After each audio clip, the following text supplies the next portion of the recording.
حضرت شیمہ تھی نا نبی پاک کی رضائی ہمشیرہ حضرت حلیمہ کی، تو ان کے سارا قبیلہ گرفتار ہو کے آیا تھا. وہ جب آئی ہیں نا نبی پاک کے پاس تو حضرت ابو ہریرہ سے کہنے لگی حضور کو جا کے بس کان میں کہہ دو کہ حلیمہ کی بیٹی آئی. حضرت ابو ہریرہ کہتے ہیں حضور اتنی تیزی سے اٹھے کہ نبی پاک کی چادر بھی منبر پہ رہ گئی. پھر حضور گھر لے گئے، فرمایا فاطمہ اور عائشہ کو بلاؤ، میری بہن آئی ہے. میرے محبوب کریم نے فرمایا تو اگر کہے گی نا تو میں تیرے لیے مدینے میں مکان بنا دوں گا، تو یہیں رہ جا. کہنے لگی نہیں محبوبہ واپس جانا. تو حضور سے کہنے لگی میرا سارا قبیلہ گرفتار ہے، اسے چھوڑ دیں.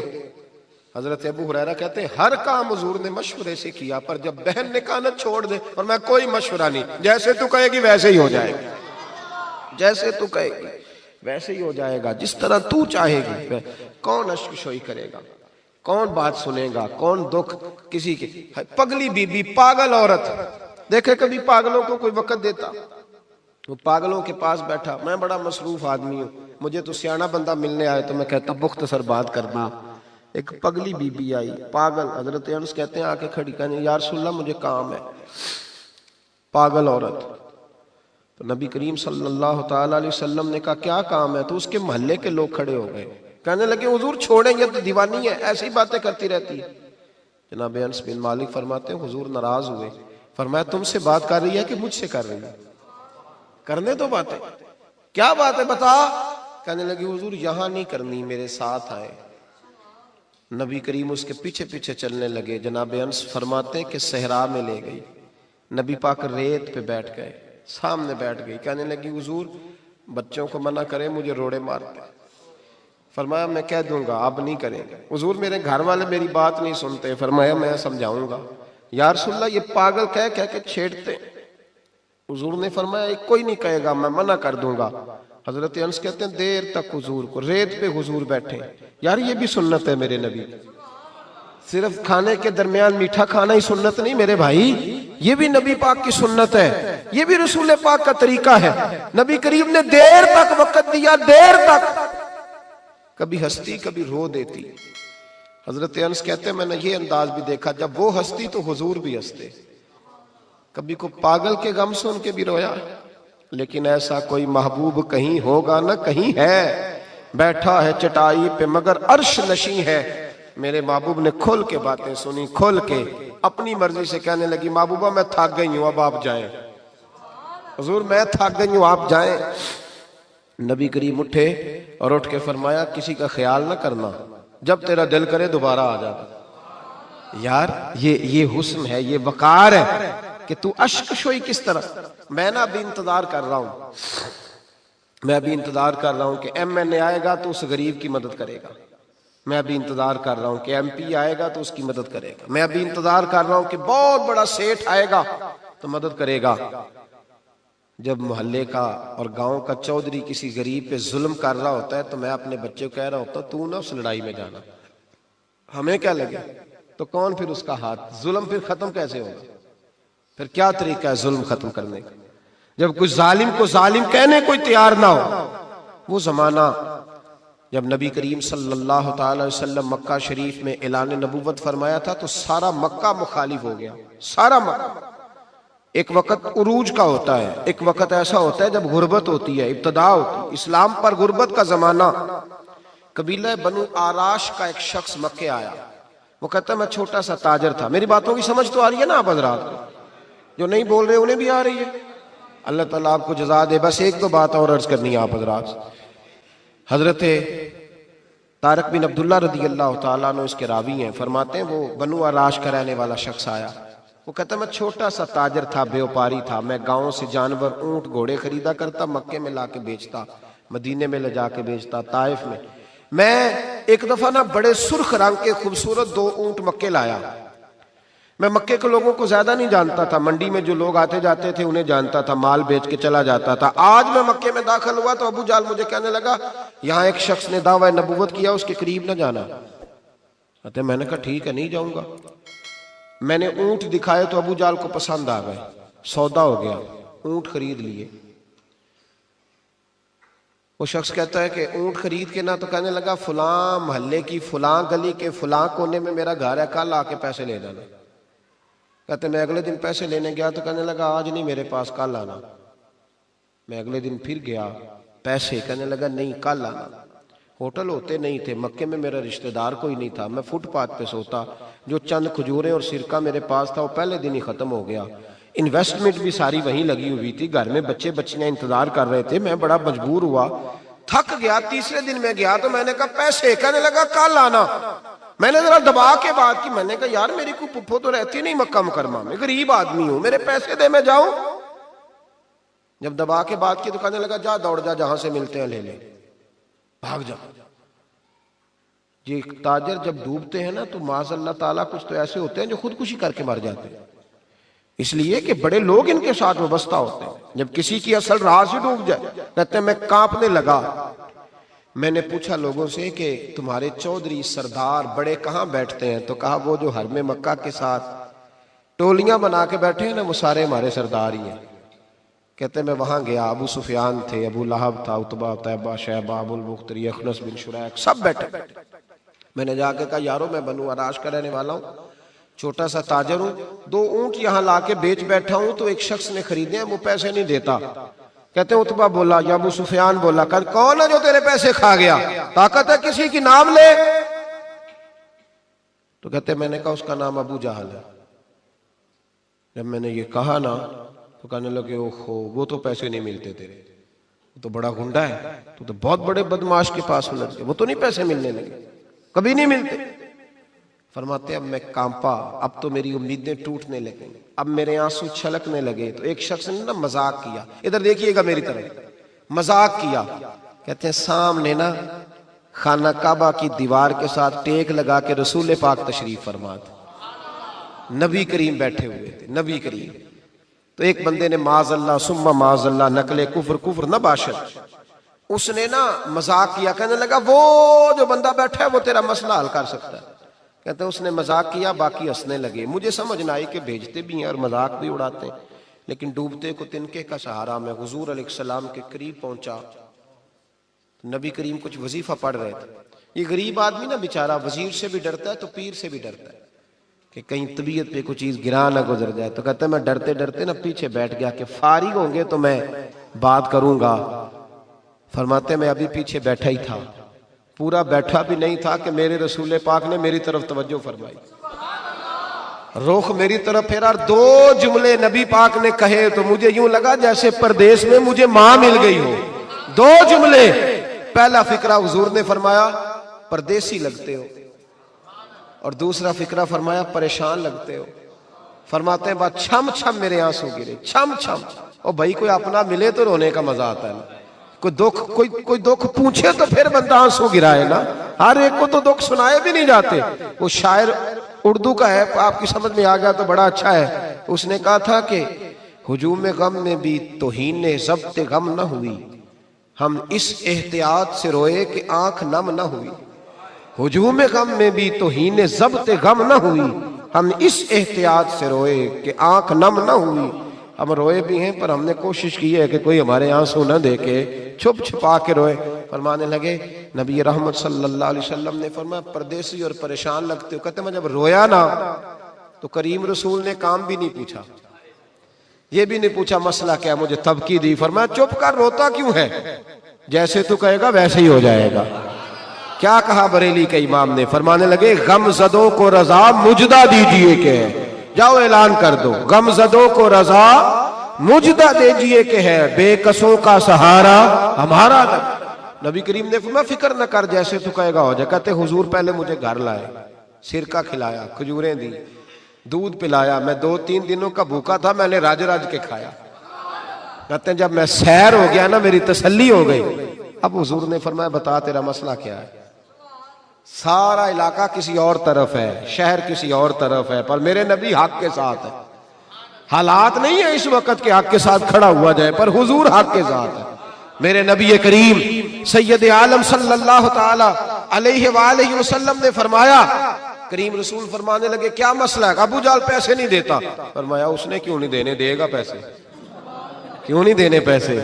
دیکھ کچھ لوگ نا کچھ لوگ شرافت کو بزدلی سمجھتے ہیں. وہ ایک درویش تھا تو کسی نے سخت بات کر دی تو کہنے لگا میرے ساتھ سخت بات نہ کر, اٹ سٹ تے پکھڑا کوار گندل اسی اور بھی بوٹیاں جاننے ہیں. اٹ سٹ تے پکھڑا کوار گندل تے اسی. اور اس کا ترجمہ اقبال نے بھی کیا. اقبال کہنے لگے ہو ہلکا یارا تو بریشم کی طرح نرم, پر رزم حق و باطل ہو تو فولاد ہے مومن. رزم حق و باطل ہو تو اشداء علی الکفار رحماء بینہم, کافر پہ سخت اور آپس میں رحم دل, یہ اصول ہے مومن کا. نبی کریم نے فرمایا کیوں نہیں پیسے دینے, دے گا.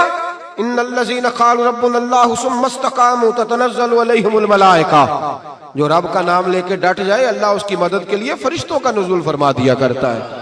نبی کریم علیہ السلام ساتھ چلے آہستہ آہستہ. اور بھائی کونسلر رکا بھی لکھ دے تو اس کی مہربانی. ویسے تو کونسلر کے دروازے پہ سویرے کو چلا جائے نا غریب آدمی, امیر آدمی پہ تو خیر پرچہ بھی ہو تو ایسا ایچ او صاحب پوچھتے ہیں چوہدری صاحب درخواست آئی ہوتا کی کرنا ہے, تو غریب آدمی کو لے جاتے ہیں. تو وہ پھر جاتا ہے بیچارہ کونسلر صاحب کے پاس, چوہدری صاحب کے پاس. تو پھر اندر سے پیغام آتا ہے کہ چوہدری صاحب ٹوتھ پیسٹ کر رہے ہیں. پھر پیغام آتا ہے کہ بریڈ گرم ہو رہا ہے. پھر پتہ چلتا ہے کہ اب اخبار پڑھ رہے ہیں. وہ غریب باہر بیٹھا ہے. پھر باہر آ کے پوچھتے ہیں گاڑی کرا کے لائے ہو, وہاں کیسے جانا ہے؟ وارث شاہ مان کری نہ وارثاں دا, رب بے وارثا کر کے مار دائی. بے پروائی ویک سجن دی جتھے کسے دی پیش نہ جاوے, انہیں تاجاں والے در در رولے, تاجاں والے در در رولے تے منگتے آ تخت بٹھاوے. او سجنا کسے نو کارا مل دائی, کوئی کعبے او خالی آوے, ڈھار اس کی بے نیازی سے. اور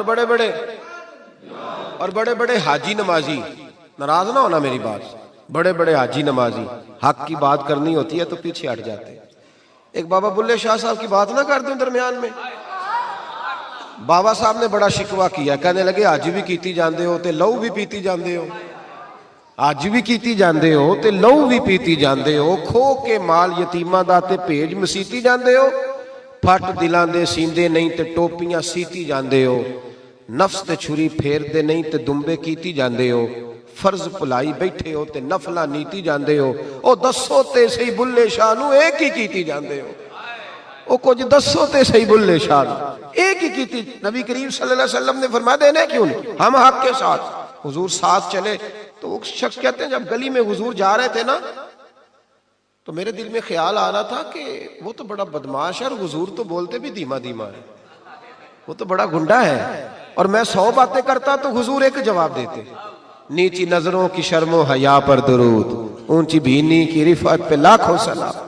تو محبوب پاک کیسے بات کریں گے, وہ تو بڑا بے حیا ہے. لیکن کہتے سارے رستے حضور نے کوئی بات نہ کی, ککھ سواد نہیں مشری اندر, اساں کھنڈاں وی چک ڈٹھیاں, اینا ساریاں شیواں نالوں گلاں سجن دیاں مٹھیاں. یہ کس قسم کا عذاب ہے؟ جمعے پڑ گئیں, ٹڈیاں آ گئیں, یہ اللہ نے عذاب نازل کیا. جب وہ عذاب میں مبتلا ہوئے تو موسیٰ علیہ السلام سے کہا کہ آپ اللہ سے دعا کریں کہ ہم سے یہ عذاب ٹل جائے. اگر ایسا ہوا تو ہم ایمان لے آئیں گے, بنی اسرائیل کو بھی آزاد کر دیں گے. لیکن موسیٰ علیہ السلام کی دعا کے نتیجے میں جب عذاب ٹل جانے کے بعد فرعونی پھر اپنے وعدے سے پھر گئے. بنو قریظہ والوں نے بھی کئی دفعہ حضور سے وعدے کیے پر اپنے وعدوں پر قائم. ایک بات آپ سے یہاں روک کے عرض کر دوں, ہم بھی کئی دفعہ کہتے ہیں ذرا بریک کبھی گاڑی کی نہیں نہ لگتی تو ہم ارادہ کرتے ہیں کہ آج سے ہی نماز شروع کر دینی. ذرا طبیعت زیادہ لیل ہوتی ہے تو ارادہ کرتے ہیں نا کہ بھائی آج کے بعد ہم نے نیک, پھر کیا ہوتا ہے شفا ہو گئی تو چھٹی ہو گئی. یہ طریقہ درست نہیں, یہ تو کفار کا طریقہ بیان کیا نا قرآن پاک نے. یہاں فرمایا جب اللہ تبارک و تعالیٰ نے انہیں نجات دے دی تو اپنے وعدے سے مکر گئے, تو پھر اللہ تبارک و تعالیٰ نے بنی اسرائیل کو سمندر پار کر کے ایسی قوم کے پاس پہنچا دیا جو بتوں کی پرستش کرتی تھی. وہ تو بچ گئے لیکن فرعونی سارے دریا کے اندر غرق ہو گئے. حضرت موسیٰ علیہ السلام سے کہنے لگے کہ ہمارے لیے بھی یہ خدا بنا دیجئے. حضرت موسیٰ علیہ السلام نے فرمایا بت پرستی کرنے والے جاہل ہیں. یہ بت پرست قوم کے پاس جب گئے نا بنی اسرائیل والے, بت پوچھتے ہوئے دیکھا تو کہنے لگے ہمارے لیے بھی سامنے بنا کے رکھ دو. فرمایا یہ تو جاہل ہیں, تم انہیں دیکھ کے اثر قبول کر رہے ہو اور اپنی جاہلیت کے باعث یہ ہلاک ہونے والے بھی ہیں. پھر اللہ تعالیٰ نے بنی اسرائیل پر اپنی نعمتوں کا ذکر فرمایا اور موسیٰ علیہ السلام نے اپنی قوم میں ہارون علیہ السلام کو اپنا جانشین فرمایا اور کوہ طور پر تشریف لے گئے۔ اللہ نے فرمایا وہاں آ جائیں، میں آپ کو تورات عطا کرتا ہوں۔ 40 دن کا یہ عرصہ تھا۔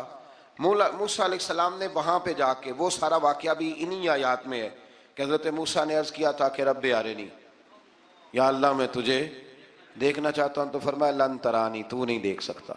وہ بھی یہاں اللہ نے ذکر فرمایا۔ پھر اللہ تعالیٰ نے اپنی ایک تجلی جب کوہ طور پہ ڈالی تو حضرت موسیٰ علیہ السلام تاب نہ لا سکے اور بے ہوش ہو گئے، اور پہاڑ بھی ریزہ ریزہ ہو گیا۔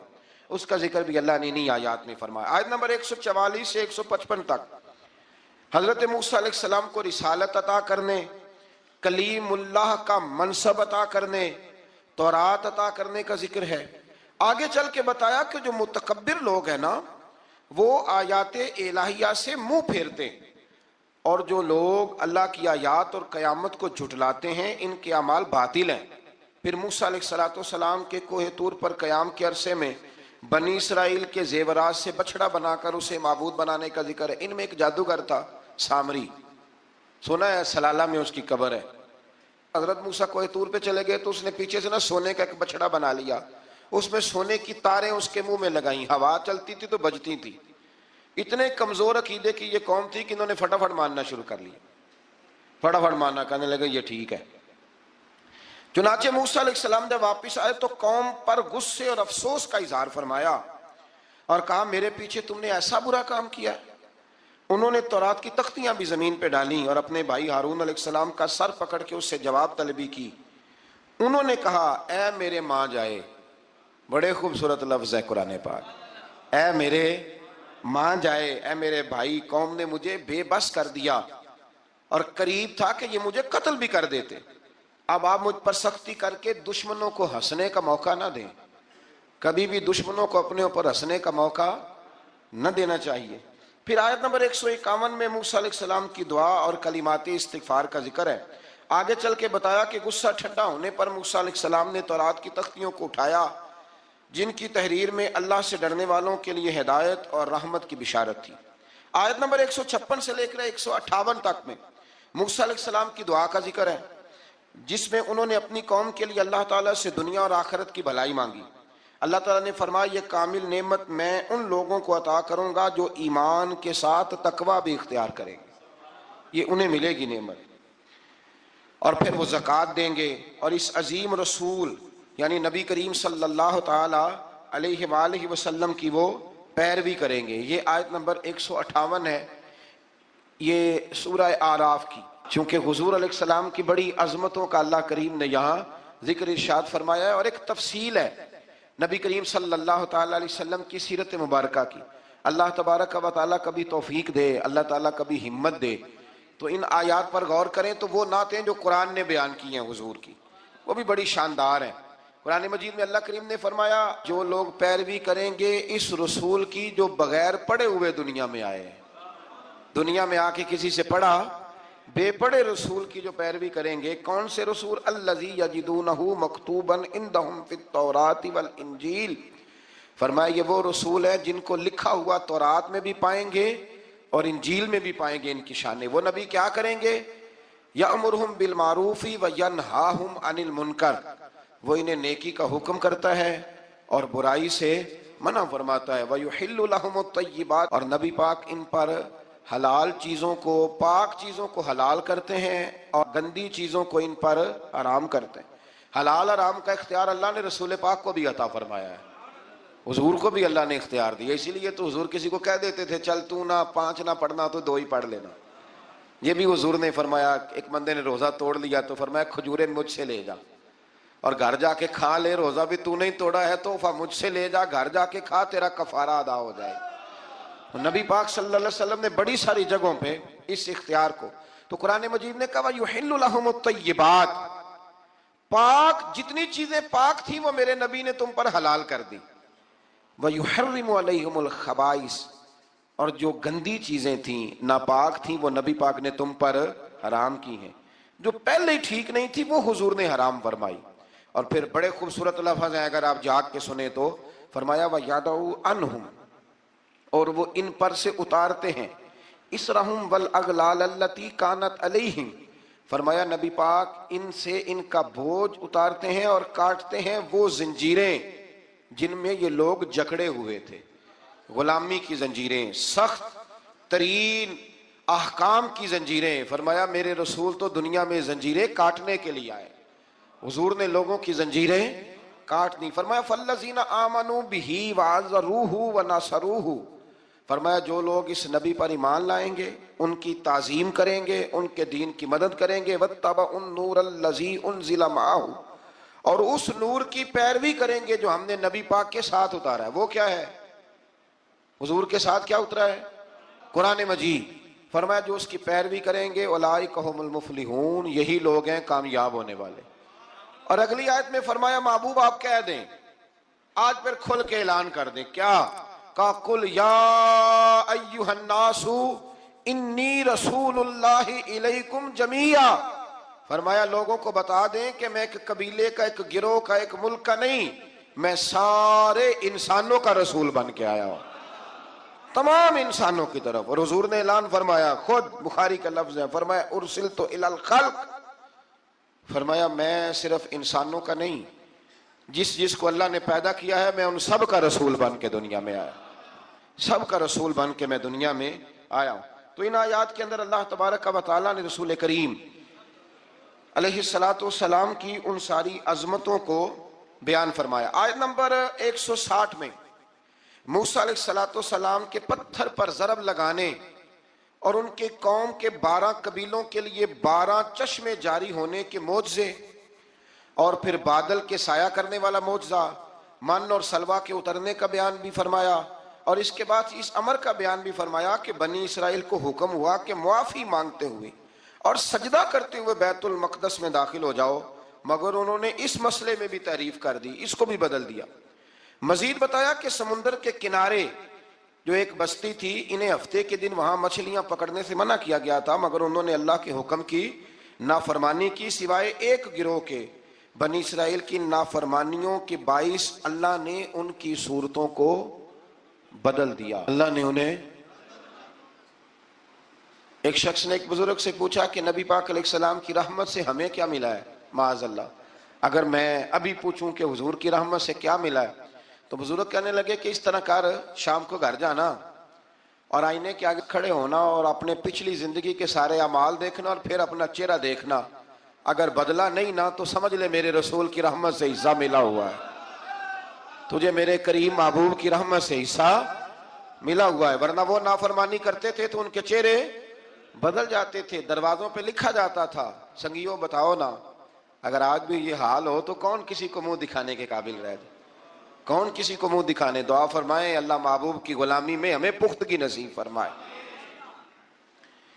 پھر اللہ تبارک و تعالیٰ نے آیت نمبر 168 میں اور 167 میں یہود کے برے اعمال کا سبب ان کی جمعیت کے منتشر ہونے اور ان پر جابر لوگوں کے مسلط ہونے کا ذکر فرمایا۔ بعد والی آیات میں ان کے برے جانشینوں کا ذکر کیا جو رشوت لے کر اللہ تعالیٰ کی آیات میں رد و بدل کر دیتے تھے۔ ان سب برائیوں کے باوجود اس مغالطے اور خود فریبی کا شکار تھے کہ وہ بخشے جائیں گے۔ اللہ اکبر۔ اللہ تعالیٰ نے فرمایا کہ آخرت کا گھر صرف متقیوں کے لیے اور اللہ کے فرما بردار بندوں کے لیے۔ آیت نمبر 172 میں اس امر کا بیان ہے کہ اللہ تعالیٰ نے بنی آدم کی ارواح کو ایک جگہ پہ جمع کیا تھا اور جمع کر کے پوچھا الستو بربکم، کیا میں تمہارا رب نہیں؟ تو سب نے یک زبان کہا قالوا بلا، ہاں مالک تو ہی ہمارا رب ہے۔ وہاں گواہی دی اور یہاں آ کے مکر گئے، وہاں گواہی دی اور یہاں مکر گئے۔ تو ہمارے بزرگوں نے لکھا ہے اس وقت بھی سب سے پہلے جس روح نے گواہی دی وہ میرے اور آپ کے پیارے رسول کی روح ہے مبارک، سب سے پہلے۔ اور حضور نے فرمایا جو روحیں وہاں ایک دوسرے کو جانتی تھی وہ یہاں بھی ایک دوسرے کو۔ داتا گنج بخش علی اجمیری رحمت اللہ لکھا ہے کہ حضرت حرم بن حیان کہتے ہیں میرا میں حضرت اویس کرنی سے ملوں، تو کہتے میں ان کے پیچھے یمن گیا تو وہ یمن سے مکے چلے گئے، میں مکے گیا تو وہ مدینے آ گئے، میں مدینے گیا تو وہ مصر چلے گئے، وہاں سے وہ پھر یمن آ گئے۔ بالآخر میں نے نہر فرات کے کنارے انہیں دیکھ ہی لیا، وضو کر رہے تھے، میں نے ان کو سلام لیا تو میرا ارادہ تھا سلام کے بعد پوچھوں گا کہ آپ ہی اویس کرنی ہے؟ کہتے میں نے السلام علیکم کہا تو وضو سے فارغ ہو کر کہنے لگے وعلیکم السلام یا حرم بن حیان۔ تو میں نے کہا حضور آپ مجھے کیسے جانتے ہیں؟ میں تو پہلی دفعہ ملا ہوں۔ کہنے لگے میں ویس کرنی ہوں، تو حرم بن حیان ہے، میں تجھے جانتا ہوں۔ کہا حضور کس طرح؟ فرمایا عارف تو روحی من روحی کا، میری روح تیری روح کی واقف ہے، میری روح تیری روح کی کن فیکون تے کل دی گل ہے۔ وہ درویش نے کہا تھا نا کن فیکون تے کل دی گل ہے، اسی اگے پریت رلائی۔ ہمارا تو پرانا جرانہ ہے بھائی، کن فیکون تے کل دی گل ہے۔ اللہ تبارک و تعالیٰ سمجھنے کی توفیق عطا فرمائے۔ یہاں بڑے لطیف نقطے ہیں، بڑی باتیں ہیں، پر انشاءاللہ تعالیٰ کسی وقت کریں گے۔ اس آیت پہ بڑا کچھ لکھا ہے ہمارے بزرگوں نے، اور کمال کر دیا جس نے جو لکھا۔ بہرحال پھر آگے چل کے اللہ تعالیٰ نے ارشاد فرمایا آیت نمبر 175 میں، بغیر نام لیے ایک شخص کا ذکر فرمایا۔ بعض بزرگوں نے کہا وہ بلم بن بورا ہے، اور بعض نے کہا امیہ بن خلف ہے، اور بعض نے کہا ابو عامر فاسق ہے۔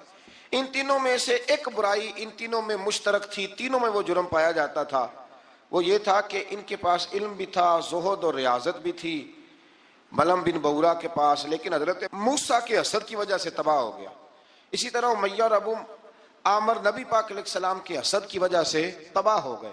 کچھ لوگ صرف حسد کی وجہ سے ہی، پتہ ہے آپ کو، کچھ لوگ حسد کی وجہ سے تباہ ہو جاتے ہیں۔ ایک بادشاہ بڑا کنجوس تھا، تو اس کے سامنے ایک شخص اکثر آیا کرتا تھا، تو کسی نے اس سے کہا کہ بادشاہ سے انعام وصول کرو۔ اس نے کہا یہ بڑا کنجوس ہے، پر چلو اللہ نے مجھے بھی بڑا ذہن دیا، انعام لے ہی لیتے ہیں۔ تو کہنے لگا بادشاہ کا بھی انعام ہی دے دیا کر۔ بادشاہ کہنے لگا پہلے میرے سوال کا جواب دے پھر انعام دوں گا۔ اس نے سوال ہی ایسا سخت پوچھنا تھا کہ انعام بنے ہی نہ۔ حضرت رومی نے لکھا ہے کہ بادشاہ سلامت پوچھو سوال۔ تو بادشاہ کہنے لگا مجھے میرے ہاتھ کی ہتھیلیاں، ان میں بال کیوں نہیں؟ پشت پہ ہے تو ہتھیلی پہ کیوں نہیں؟ اس نے بھی پھر کمال ہی جواب دیا، کہنے لگا آپ سخی بڑے ہیں، وہ دے دے کے نا بال سارے گھس گئے، وہ دے دے کے گھس گئے۔ بادشاہ کو بڑا ہی غصہ آیا، پتا تو اسے تھا نا میں کنجوس ہوں، بڑا غصہ آیا کہ تو سخی بڑا ہے تو دے دے کے تیرے ہاتھوں کے بال۔ غصے سے کے ساتھ کہنے لگا تو تیرے ہاتھوں میں کیوں نہیں بال؟ کہنے لگا بادشاہ تو نے دیا بڑا ہے تو میں نے لیا بڑا ہے، تیرے دے دے کے گھس گئے ہیں تو میرے لے لے کے گھس گئے ہیں۔ تو اس کو اور غصہ آیا، کہنے لگا تو یہ جو سارے بیٹھے ہیں یہ دربار میں ادھر بھی تو ان کے ہاتھوں پہ بال کیوں نہیں؟ کہنے لگا بادشاہ تو دیتا رہتا ہے میں لیتا رہتا ہوں تو یہ ہاتھ ملتے رہتے ہیں، ان کے مال مال کے گھس گئے ہیں۔ تو بادشاہ کہنے لگا بھائی بندہ تو سیانا ہے، تجھے کچھ نہ کچھ دینا ہی پڑے گا۔ اس نے دیا اسے۔ تو کچھ لوگوں کے نا مال مال کے ہی اللہ دیتا ہے نوازتا ہے، پر ان کے حسد کر کر کے یہ ہاتھ گھس جاتے ہیں، بیٹھ کے نا پروگرام بناتے رہتے ہیں، اس نے ایسا کیا اس لیے آگے نکل گیا، اس نے یہ کیا۔ ایک صاحب مجھے ایک شخص کے بارے میں خبر دینے لگا، کہنے لگا وہ فلانا کیا، پھر اس نے ایسا کیا، تو پھر وہ جیک لگا، پھر وہ سیاست کی تو آگے نکل گیا۔ میں کہ پتا تھا تینوں بھی سارا اسی تھے، تم ہی لا لینا سی، کیونکہ تم بڑی باریک خبر دے رہا ہے کہ یہاں سے اس نے ایسے کیا تو پھر اس طرح کر کے اس نے ایسے کیا۔ ایسا نہیں ہوتا، جڑیاں گڈیاں آپ ہی اڈیاں، او نہ چڑھن اونچائیاں، او خی گڈیاں اچیاں اڈیاں جڑیاں سائیاں آپ چڑھائیاں۔ یہ سمجھ لو وَتُعِزُّ مَن تَشَاءُ وَتُذِلُّ مَن تَشَاءُ بِيَدِكَ الْخَيْرُ۔ اس لیے یہ الجھن نہ کریں۔ تو حسد کی وجہ سے یہ لوگ پیچھے رہ گئے، اللہ تعالیٰ ہمیں حسد سے محفوظ فرمائے۔ آیت نمبر 179 میں اللہ تعالیٰ کی نعمت عقل کو قبولیت ہدایت کے لیے استعمال نہ کرنے والوں کو چپایوں سے بدتر قرار دیا گیا۔ جو عقل اور شعور رکھنے کے باوجود استعمال نہیں کرتے، فرمایا جانوروں سے برے ہیں، ان کے دل ہیں مگر وہ حق کے دلائل کو سمجھتے نہیں۔ رب فرماتا ہے ان کے پاس آنکھیں ہیں پر آیات الہی کو دیکھتے نہیں، ان کے پاس کان ہیں پر دعوت حق کو سنتے۔ آیت نمبر 180 میں اللہ تعالیٰ کی اسماء حسنہ کے ساتھ پکارنے کا ذکر ہے کہ رب کو پیارے پیارے ناموں کے ساتھ پکارا کرو، رحمان کہہ کے پکارو، رحیم کہہ کے پکارو، ستار اور غفار کہہ کے پکارو۔ اللہ اکبر۔ آیت نمبر 186 سے 188 میں منکرین کے قیامت کے بارے میں پوچھنے اور قیامت کے اچانک آنے کا ذکر ہے۔ رسول اللہ صلی اللہ علیہ وسلم کو بارگاہ ربوبیت میں عجز و نیاز کی تعلیم دیتے ہوئے فرمایا کہ اے محبوب آپ یہ کہہ دیں کہ میں اپنی ذات کے لیے خود سے کسی نفع اور نقصان کا مالک نہیں ہوں مگر جو اللہ چاہے، اور اگر میں اپنی ذات سے غیب کو جانتا تو میں از خود خیر کثیر جمع کر لیتا اور مجھے کوئی تکلیف نہ پہنچتی۔ یعنی غیب کے علوم اور ساری نعمتیں رب ہی عطا کرتا ہے، رب ہی عطا کرتا ہے، اور کبھی بھی کوئی تکلیف پہنچے تو اس کی قضاء و قدر سے پہنچتی ہے. یہ اللہ کی قدرت ہوتی ہے. اگر کبھی کسی کو کوئی تکلیف، زیادہ تر تکلیفیں اس کے پیاروں کو پہنچتی ہیں. مطلب یہ تو نہیں نا کہ وہ ناراض ہے، اس میں کوئی اس کی حکمت ہے. آیت نمبر 199 اور 190 میں بتایا کہ تمام بنی آدم کو ایک جان حضرت آدم علیہ السلام سے پیدا کیا ہے، اور اسی سے اس کا جوڑا بھی بنایا تاکہ وہ اس سے سکون حاصل کرے. اور جب بیوی امید سے ہو تو میاں بیوی تندرست لڑکے کی دعا کرتے ہیں اور شکر ادا کرنے کا اقرار کرتے ہیں، لیکن جب اللہ تعالیٰ ان کو عطا کرتا ہے تو یہ لوگ اس کے ساتھ شریک بنا لیتے ہیں. اس کے بعد والی آیات میں کفار کے معبودان باطل کے عجز، کمزوریوں اور احتیاج کا ذکر فرمایا. دیکھیں نا آپ، جب تک تو بچہ پیدا نہیں ہوتا تو دعائیں ہوتی رہتی ہیں، اور جب پیدا ہو جاتا ہے تو پھر ڈھول بجنے شروع ہو جاتے ہیں. کئی دفعہ دل کرتا ہے پوچھنے کو کہ یار یہ تمہیں اللہ تعالیٰ نے دیا ہے نا، تو چاہیے تو یہ تھا کہ بچہ پیدا ہوتے ہی سجدے میں گر جاتے. اگرچہ یہ طریقہ کفار کا بیان کیا یہاں، لیکن مسلمانوں کی تعلیم کے لیے بیان ہو رہا ہے. اکثر بھائی میں نے جی 6 من مٹھائی بانٹ ڈالی، اتنا میں نے کیا، تو بھائی نفل کتنے پڑے، اس پر کوئی توجہ نہیں ہے. اسی طرح کا ہمارا معاملہ یہ ہے کہ جب تک تو کوئی بندہ بیمار رہتا ہے تو دعائیں چلتی رہتی ہیں، اور تندرست ہو کے آ جائے تو اب وہ بھول جاتا ہے. اللہ تبارک و تعالی ہمیں ہر حال میں اپنی یاد کی توفیق عطا فرمائے. آیت نمبر 194 میں مشرکوں کے معبودان باطلہ کے بارے میں بتایا کہ وہ تمہاری ہی طرح مخلوق ہیں جن کو تم پوجتے ہو، اور آنکھ، کان، ہاتھ اور پاؤں کی نعمت سے بھی محروم ہے، یعنی وہ خود ہی عاجز اور بے بس ہیں، کسی کو نفع یا نقصان پہنچانے پہ قادر نہیں ہیں. یہ چیزیں اللہ تعالیٰ کے اختیار میں. آیت نمبر 199 میں اخلاق حسنہ کی جامع ترین تعریف اللہ تعالیٰ نے سرکار دو عالم صلی اللہ علیہ وسلم سے فرمایا، جو قصوروار معذرت طلب کرتے ہوئے آپ کے پاس آئے اسے معاف کر دیجیے. محبوب جو معافی مانگے اسے معاف کر دیجیے، اچھی باتوں اور نیک کاموں کا حکم دیجیے، اور ناسمجھ لوگوں سے الجھنے کی بجائے رخ انور پھیر لیجیے. اور اگر شیطان وسوسہ اندوزی کرے تو اعوذ باللہ پڑھیے، اللہ کے ذکر سے شیطان کے شر سے پناہ حاصل ہو جائے گی. یعنی جھگڑا نہیں کرنا، اعوذ باللہ پڑھ لینی، خود بخود شیطان بھاگ جائے گا. سورہ اعراف کے آخر میں آیت نمبر 204 میں اللہ نے فرمایا، جب قرآن پڑھا جائے تو غور سے سنو اور خاموش رہو تاکہ تم پر رحم کیا جائے. اللہ تبارک و تعالیٰ توفیق عطا کرے. آگے سورہ انفال شروع ہو جاتی ہے اسی پارے کے آخر میں. یہ سورہ انفال جو ہے یہ مدنی سورت ہے، اور عربی زبان میں انفال کہتے ہیں مال غنیمت کو. تو اس میں چونکہ مال غنیمت کا بیان ہے، اور اس کے ساتھ ساتھ اللہ تبارک و تعالیٰ نے اس میں جنگ بدر کے احوال کو، واقعات کو بڑی تفصیل سے بیان کیا. اس کی آیت نمبر 2 سے کامل مومنوں کی صفات بیان کی گئی ہیں. اس میں اللہ تعالیٰ نے فرمایا کہ جو کامل مومن ہیں وہ اللہ تعالیٰ سے ڈرتے ہیں، آیات الہی سن کر ان کے ایمان کو تقویت ملتی ہے. وَإِذَا تُلِيَتْ عَلَيْهِمْ آیاتُهُ زَادَتْهُمْ ایمانا، جب اللہ کی آیتیں پڑھی جاتی ہیں تو ان کے ایمان بڑھتا ہے، یعنی ان کے ایمان میں پختگی آ جاتی ہے. فرمایا وہ اپنے رب پر بھروسہ بھی کرتے ہیں، نماز بھی قائم کرتے ہیں، زکوٰۃ بھی ادا کرتے ہیں. فرمایا یہ ہیں جو سچے پکے مومن ہیں. پہلے فرمایا کہ اللہ سے ڈرتے ہیں، پھر فرمایا جب قرآن پڑھا جائے تو ایمان مضبوط ہوتا ہے، پھر فرمایا اپنے رب پہ بھروسہ کرتے ہیں، پھر فرمایا نماز قائم کرتے ہیں، پھر فرمایا زکوٰۃ. یہ کون ہے؟ یہ پکے مومن. آیت نمبر 5 میں فرمایا کچھ لوگ جہاد کے لیے دل و جان سے آمادہ نہ تھے، اندر سے پروگرام نہیں تھا، اور مجاہدین کی خواہش یہ تھی کہ ابو جہل کی قیادت میں مشرکین مکہ کے مسلح اور منظم لشکر کی بجائے ابو سفیان کا وہ جو تجارتی قافلہ ہے اس سے ٹکراؤ ہو جائے. اللہ تعالیٰ نے مشرکین مکہ سے تصادم کو مقدر فرمایا تاکہ حق کی حقانیت اور غلبہ ثابت ہو جائے. اگرچہ کچھ لوگوں کا ارادہ یہی تھا کہ جنگ بدر میں ابو جہل کے لشکر سے ٹکرانا. آپ کو پتہ ہے نا کہ ابو سفیان قافلہ لے کے آ رہا تھا، اس کے لیے مسلمان نکلے تھے، وہ تو بچ کے نکل گیا، پھر ابو جہل 1000 کا لشکر لے کے آ گیا. تو اللہ فرماتے ہیں کہ اللہ نے اس لیے تمہارا ان سے مقابلہ کرایا تاکہ اللہ حق کو واضح کر دے. آیت نمبر 9 سے لے کر 24 تک بتایا گیا ہے کہ اللہ تعالیٰ نے بدر میں مجاہدین کے اطمینان قلب کے لیے اور فتح کی بشارت کے طور پر فرشتے نصرت کے لیے بھیجے. فرشتے آئے مدد کرنے کے لیے. میدان بدر میں سخت زمین اور پانی کے چشموں پر کفار کے پاس تھے، اور نرم زمین جس پر چلنا دشوار تھا مسلمانوں کے پاس تھی، اور پانی کی بھی قلت تھی جس کی وجہ سے مسلمانوں کے دلوں میں طرح طرح کے وہم پیدا ہوتے تھے. اللہ تعالیٰ نے بارش برسائی مسلمانوں نے وافر پانی جمع کر لیا اور ان کی شرعی اور طبی ضروریات بھی پوری ہوئی۔ شرعی ضرورت کون سی ہوتی ہے جی؟ پانی کی، وضو کرنا، غسل کرنا، یہ کون سی ضرورت ہے؟ اور طبی ہے کہ پانی کا پینا۔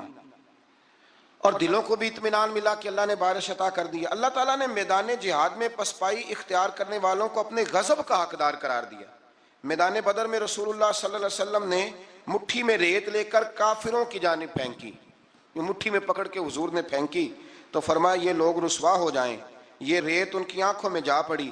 اللہ تعالیٰ نے فرمایا کہ اے رسول صلی اللہ علیہ وسلم، وہ خاک آپ نے نہیں پھینکی بلکہ وہ تو اللہ نے پھینکی ہے۔ جس وقت آپ نے پھینکی تھی لیکن در حقیقت وہ اللہ نے پھینکی۔ کہا محبوبہ تو نے نہیں پھینکی، وہ میں نے پھینکی ہے، اس لیے کہ ہاتھ تھیرے تھے، طاقتیں خدائی تھی، طاقتیں خدائی تھی۔ تو اس طرح اگر حضور کسی کی مدد کرتے ہیں، مشکل کشائی فرماتے ہیں، تو دراصل وہ کون کر رہا ہے؟ اللہ۔ اللہ تعالیٰ نے بدر کو فیصلہ کن جنگ قرار دیا اور مسلمانوں سے فرمایا اے ایمان والو، اللہ اور اس کے رسول کے بلانے پر فوراً حاضر ہو جایا کرو جب رسول تمہیں اس چیز کی طرف بلائیں جو تمہارے لیے حیات آفری ہے۔ یہ آیت نمبر آپ جا کے ملاحظہ کیجئے گا 24، اور پھر اس کی تفسیر جس نے بھی لکھی ہے نا وہ پڑھ لیجئے گا، اتنا وقت نہیں کہ میں تفسیر میں جاؤں۔ جب بھی اللہ رسول بلائے فوراً حاضر ہو جاؤ۔ حالانکہ اللہ تو بلاتا ہی نہیں، بلایا کون کرتے تھے؟ نبی کریم علیہ السلام۔ حضرت سعید بن معلہ رضی اللہ تعالیٰ عنہ کہتے ہیں میں نماز پڑھ رہا تھا تو حضور نے بلایا، میں جلدی سے نماز پڑھ کے فارغ ہو کے حاضر ہوا تو حضور نے فرمایا میں نے بلایا تو آیا کیوں نہیں؟ عرض کی حضور نماز پڑھ رہا تھا۔ فرمایا نماز پڑھتا تو قرآن نہیں پڑھتا؟ سورہ انفال میں رب فرماتا ہے جب میرا رسول بلائے فوراً حاضر ہو جایا کرو، یعنی معنی یہ کہ نماز توڑ کے آنا چاہیے تھا۔ یہاں میرے اعلیٰ حضرت نے لکھا ہے حضور بلائے تو نماز چھوڑ کے چلا جا اور واپس آ کے نا جہاں سے چھوڑی تھی وہیں سے شروع کر لے، سجدہ صاحب کی بھی ضرورت نہیں، تو نماز مکمل کر لے۔ جتنی دیر تو مصطفیٰ کی بارگاہ میں حاضر تھا سمجھ لے میں رب کی عبادت میں ہی موجود تھا۔ ہاں اس لیے اقبال نے کہا تھا اذان تو ازل سے تیرے عشق کا ترانہ بنی، اور نماز تو اس کے نظارے کا ایک بہانہ بنی، اور ادائے دید سراپا نیاز تھی تیری، بس کسی کو دیکھتے رہنا نماز تھی تیری۔ ادائے دید سراپا نیاز تھی تیری اور کسی کو دیکھتے رہنا یہ نماز تھی تیری۔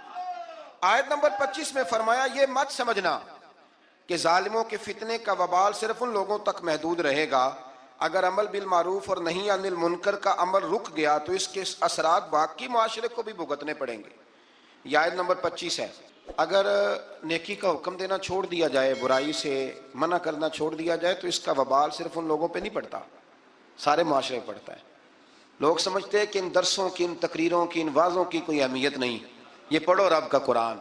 رب فرماتا ہے کہ اگر تم یہ کام چھوڑ دو گے تو ساری قوم وبال میں آ جائے گی۔ یہ تو فرض کفایہ ادا ہوتا ہے، بڑے سارے لوگوں کی طرف سے یہ معاملہ، یہ قرآن پڑھ رہا ہوں، قرآن پاک واضح آیات میں یہ حکم ہے۔ لوگ کہتے ہیں جی اتنا سال ہو گئے درس دیتے پھر لوگ بدلے کیوں نہیں؟ تو میں نے کہا ہمارے ذمہ اذان پڑھنا ہے، بندوق لے کے لوگوں کو لانا نہیں۔ ہم اذان دیتے رہیں گے، پھر جسے اللہ توفیق دے گا وہ انشاءاللہ نماز بھی پڑھ ہی لے گا۔ مؤذن کی ڈیوٹی ہے کہ وہ اذان پڑھے، اس کی یہ ڈیوٹی نہیں کہ بندوق لے کے جائے اور لوگوں کو گھروں سے نکال کے لائے۔ آیت نمبر 26 میں ہجرت سے پہلے مسلمانوں کی بے بسی اور بعد میں اللہ کی مدد سے مضبوط ہونے اور اس نعمت پر اللہ کا شکر ادا کرنے کا بیان ہے۔ مزید فرمایا کہ اللہ اور اس کے رسول سے خیانت نہ کرو، یا ایھا الذین آمنوا لا تخونوا اللہ والرسول، فرمایا اللہ اور اس کے رسول سے خیانت، یہ آیت نمبر 27 ہے۔ اور فرمایا اپنی امانتوں میں بھی خیانت نہ کرو اگرچہ تم جانتے ہو اللہ رسول سے خیانت کیا ہوتی۔ تو اس آیت کے تحت حضرت عبداللہ ابن عباس فرمایا کرتے تھے جس نے فرض چھوڑے اس نے اللہ سے خیانت کی، اور جس نے سنت کو چھوڑا اس نے نبی پاک سے خیانت کی۔ اللہ تعالیٰ فرض ادا کرنے کی بھی توفیق دے اور مصطفیٰ کی سنت کا پیار بھی عطا فرمائے۔ آیت نمبر 30 میں ہجرت کے موقع پر مشرکین مکہ نے اپنی پارلیمنٹ میں، دار الندوہ جو ان کی پارلیمنٹ تھی جس میں وہ بیٹھتے تھے، رسول اللہ صلی اللہ علیہ وسلم کے بارے میں وہاں بیٹھ کے جو مشاورت کی تھی اس کے احوال اللہ نے بیان کرتے ہوئے فرمایا اس وقت کو یاد کرو جب کافر آپ کے خلاف سازشیں کر رہے تھے تاکہ آپ کو قید کریں یا معاذ اللہ ثم معاذ اللہ قتل کریں یا جلا وطن کریں۔ کیا خوبصورت انداز ہے۔ رب فرماتا ہے وہ اپنی سازشوں میں لگے ہوئے تھے اور اللہ تعالیٰ اپنی خفیہ تدبیر فرما رہا تھا، اور اللہ بہترین تدبیر کرنے والا ہے۔ کہتے ہیں جی وہ میرے خلاف سازشیں کر رہے ہیں. میں نے کہا چھوڑ, تو رب کی مدد حاصل کر, اللہ بہترین تدبیر کرنے والا ہے. آیت نمبر 32 سے 35 میں فرمایا کفار مکہ اپنی سرکشی کی وجہ سے اس طرح کے مطالبات کرتے تھے کہ اگر آپ کے پاس یہ قرآن حق ہے تو اللہ سے دعا کیجئے کہ ہم پر آسمان سے پتھر برسائے یا ہمیں دردناک عذاب دے. یہ وہ کہا کرتے تھے, مگر اللہ نے فرمایا کیا محبوب جب تک آپ ان میں موجود ہیں اللہ انہیں عذاب نہیں دے گا. حد ہو گئی, جب تک آپ موجود ہیں اللہ عذاب. اور ایک جملہ اور سن لیں, میرا تو ایمان ہے کہ جب تک گنبد خضرا موجود ہے, جب تک گنبد خضرا موجود, اس دھرتی پہ عذاب. یہ دنیا ایک سمندر ہے مگر ساحل مدینہ ہے. یہ دنیا جل کے بجھ جاتی مگر حائل مدینہ ہے.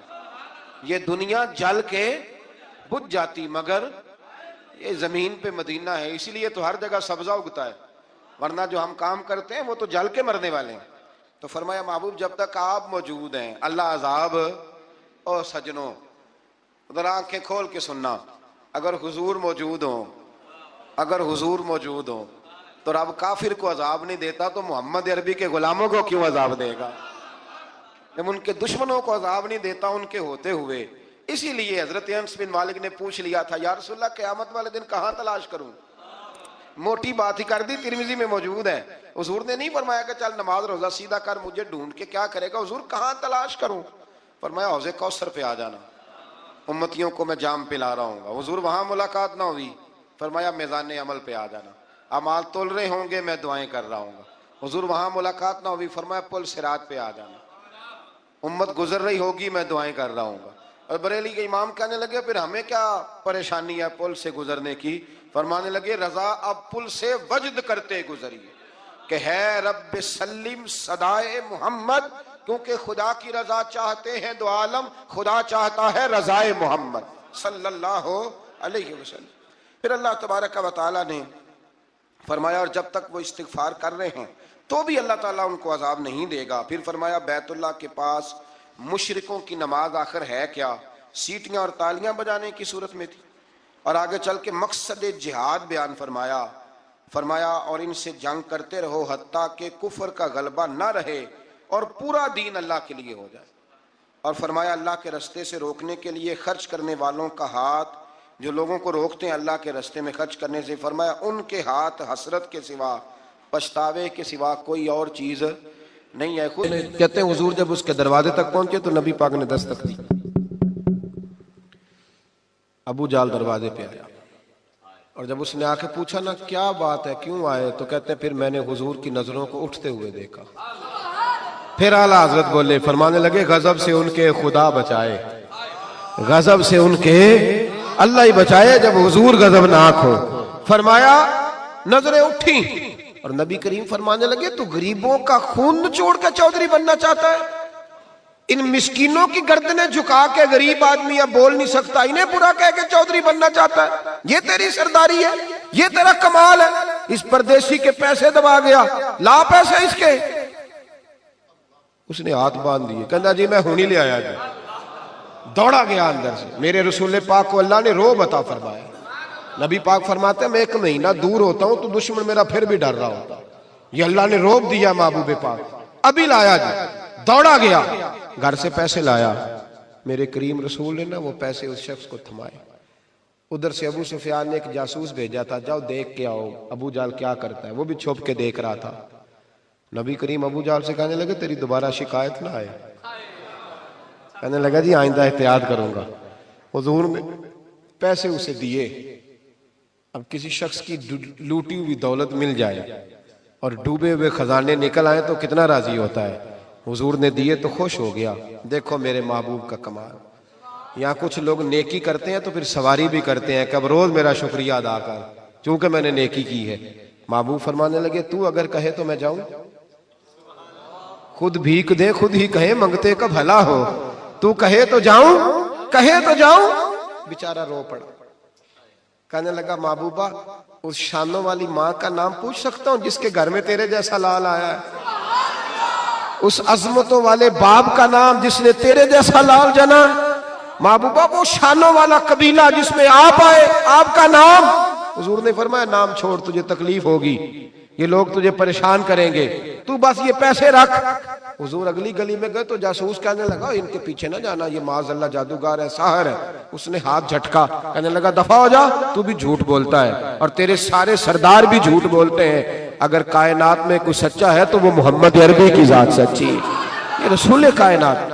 میرا اور آپ کا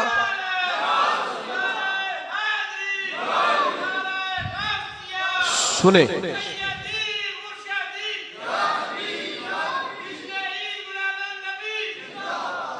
کچھ نہیں، جو بندہ کچھ نہیں نہ کر سکتا وہ کسی کو تسلی تو دے سکتا ہے کہ نہیں؟ اتنا تو ہو سکتا ہے نا۔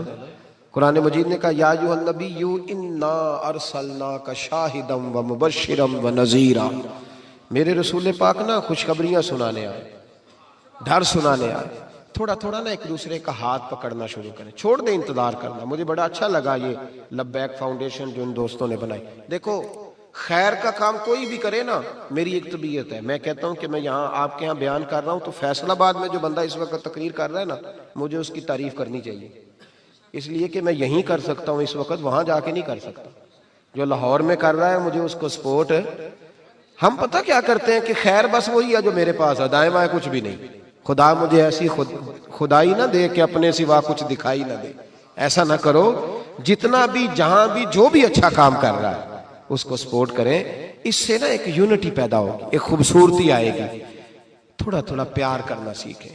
ہم پتہ کیا کرتے ہیں، جب بھی اینک لگاتے ہیں تو ڈھونڈتے ہیں کہ کوتاہی کہاں پڑی ہوئی ہے، وہ کوئی کوتاہی مل جائے تو اس کو ڈسکس کریں۔ اچھے لوگ یہ کام نہیں کرتے، اچھے لوگ کوتاہی نظر آئے تو آنکھ بند کر لیتے ہیں، خوبی نظر آئے تو دنیا کو بتاتے ہیں۔ یہاں علماء بیٹھے ہیں، آپ پوچھ لیجئے گا، شریعت کا مسئلہ ہے کہ جب کسی کو غسل دو نا، اگر کوئی اچھی چیز نظر آئے تو لوگوں کو بتاؤ، حکم ہے۔ پتہ ہے آپ کو، چہرہ جی کھل گیا تھا، میں نے دیکھا ہے، روشنی پھیل، یہ بتاؤ۔ لیکن اگر کوئی بری شے نظر آئے، کف لسان، چپ کر۔ حضور نے حکم دیا اذکروا محاسن موتاکم، او کما قال صلی اللہ علیہ وسلم، جب تم میں سے کوئی چلا جائے تو اس کی اچھی اچھی باتیں بیان کرو، برائیاں ہوں بھی تو ان سے صرف نہ۔ آج پتہ کیا ہو رہا ہے، ایک بندے میں 99 خوبیاں ہیں، ان کو کوئی نہیں بیان کر رہا، جو ایک خامی ہے نا وہ ہر بندے کو نظر آ رہی۔ تھوڑا تھوڑا پیار کریں۔ اخلاق کا مطلب یہ ہے کہ آپ کس طرح محبت بانٹ سکتے ہیں، کس طرح لوگوں کے ساتھ بھلائی کر سکتے ہیں، کس طرح آپ آگے بڑھ سکتے ہیں۔ دعا کرتا ہوں اللہ تعالیٰ کی بارگاہ میں جو میں کہہ سکا اللہ اسے قبول فرمائے۔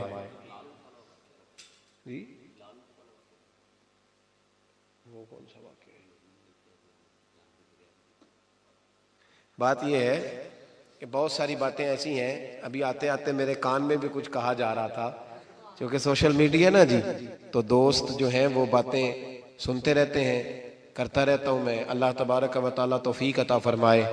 ایک حدیث میرے ذہن میں اور ہے، جیسا کہ انہوں نے اشارہ دیا، میں نا اسی انداز میں وہ والی روایت چلے بیان کر دیتا ہوں، ان کی بات بھی پوری ہو جائے گی اور عنوان بھی تھوڑا سا آگے چلا جائے گا۔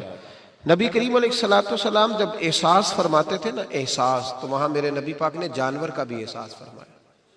پتہ کیا ہوتا ہے، جب احساس پیدا ہو جائے تو پھر سب کا ہو جاتا ہے، اور جب نہیں نہ پیدا ہوتا تو پھر اپنا ابا بھی روتا رہتا ہے، پھر اپنی اماں بھی پریشان رہتی ہے۔ احساس کی شدت۔ حضرت ابوبکر صدیق رضی اللہ تعالیٰ عنہ فرماتے ہیں، میں نبی کریم صلی اللہ تعالیٰ علیہ وسلم کے ساتھ تھا، ہم ایک جگہ سے گزر رہے تھے تو رش بہت زیادہ تھا۔ یہ بخاری میں بھی ہے لیکن زیادہ تفصیل حضرت امام جلال الدین سیوطی کی الحاوی للفتاوی میں آپ کو ملے گی۔ کہتے ہیں کہ گزر رہے تھے تو رش تھا، تو حضور نے فرمایا پتہ کرو یہاں کیا ہے۔ کہتے میں گیا تو کہا یا رسول اللہ، ایک اونٹ پاگل ہو گیا، لوگوں کو کاٹ رہا ہے۔ نبی کریم نے فرمایا پیچھے ہٹو، میں چلتا ہوں۔ اب یہ لفظ لکھے ہیں امام سیوطی نے کہ لوگ نا اونٹ کو قابو کرنے کی کوشش کر رہے تھے تو نیزے مار رہے تھے، تیر، آپ کو پتہ ہے نا، ہلکان کرنا چاہتے ہیں کہ وہ جو ہے نا وہ اس قدر کمزور ہو جائے کہ گر جائے۔ پاگل جو ہو گیا تھا، کاٹ رہا تھا۔ کہتے ہیں حضور نے جب اس کی کیفیت دیکھی تو نبی پاک نے جلال فرمایا پیچھے ہٹ جاؤ، یہ کیا طریقہ ہوا؟ فرماتے ہیں حضور نے انہیں پیچھے کیا تو وہ اونٹ، جانور، یہ صحیح بخاری کی متواتر درجے کی حدیث ہے، نبی کریم نے فرمایا ارسلت الی الخلق، میں صرف انسانوں کا نہیں، میں اللہ کی ساری مخلوق کا رسول بن کے آیا، میں مخلوق کا رسول ہوں، مخلوق کا، وما ارسلناک الا رحمتا للعالمین۔ نبی کریم صلی اللہ تعالی علیہ وسلم نے جب دیکھا تو اونٹ حضور کی طرف دوڑتا آیا، اس نے آ کے حضور کے قدم چومے، رسول کریم نے اس کی پشت پر ہاتھ پھیرا۔ امام سیوطی نے لکھا ہے کہ اونٹ کی آنکھوں میں آنسو آ گئے۔ ایسا بھی کبھی ہوا ہے وہ رو پڑا تو میرے محبوب نے فرمایا اس کے مالک کو بلاؤ۔ جب تک وہ مالک کو بلانے گئے حضور نے رسی لی، اس کے ناک میں نکیل ڈال دی، حضور نے اسے باندھا، چارہ کھلایا، پانی پلایا، اور جب مالک آیا تو حضور نے فرمایا وہ پاگل نہیں ہے، وہ تو تمہاری شکایت کر رہا ہے۔ وہ کہتا ہے حضور ضرورت سے زیادہ بوجھ ڈالتا ہے اور چارہ اور پانی بھی وقت پہ نہیں دیتا، وہ تو شکایت کر رہا ہے۔ جب احساس پیدا ہوگا نا، احساس، تو پھر دروازے پہ بندھی ہوئی بھینس کا بھی خیال آ جائے گا۔ لیکن جب اخلاق سے انسان عاری ہوتا ہے پھر اس کی زندگی اپنی ذات سے شروع ہو کے اپنی ذات پر ختم ہوتی ہے۔ تمہارا نام مصیبت میں جب لیا ہوگا، تمہارا نام مصیبت میں جب لیا ہوگا، ہمارا بگڑا ہوا کام بن گیا ہوگا، ہمارا بگڑا ہوا کام بن گیا ہوگا۔ گناہ گار پہ جب لطف آپ کا ہوگا، گناہ گار پہ جب لطف آپ کا ہوگا، کیا بغیر کیا بے کیا ہوگا، کیا بغیر کیا بے کیا ہوگا، تمہارا نام مصیبت میں جب لیا ہوگا، ہمارا بگڑا ہوا کام بن گیا ہوگا۔ خدا کا لطف ہوا ہوگا دستگیر ضرور، خدا کا لطف ہوا ہوگا دستگیر ضرور، جو گرتے گرتے تیرا نام لے لیا ہوگا، جو گرتے گرتے تیرا نام لے لیا ہوگا۔ دکھائی جائے گی محشر میں شان محبوبی، دکھائی جائے گی محشر میں شان محبوبی، کہ آپ ہی کی خوشی آپ کا کہاں ہوگا، کہ آپ ہی کی خوشی آپ کا کہاں ہوگا، تمہارا نام مصیبت میں جب لیا ہوگا، ہمارا بگڑا ہوا کام بن گیا ہوگا۔ کسی کے پاؤں کی بیڑی یہ کاٹتے ہوں گے، کسی کے پاؤں کی بیڑی یہ کاٹتے ہوں گے، کوئی اسیر غم ان کو پکارتا ہوگا، کوئی اسیر غم ان کو پکارتا ہوگا، کوئی کہے گا دہائی ہے یا رسول اللہ، کوئی کہے گا دہائی ہے یا رسول اللہ، تو کوئی تھام کے دامن مچل گیا ہوگا، تو کوئی تھام کے دامن مچل گیا ہوگا، تمہارا نام مصیبت میں جب لیا ہوگا، ہمارا بگڑا ہوا کام بن گیا ہوگا۔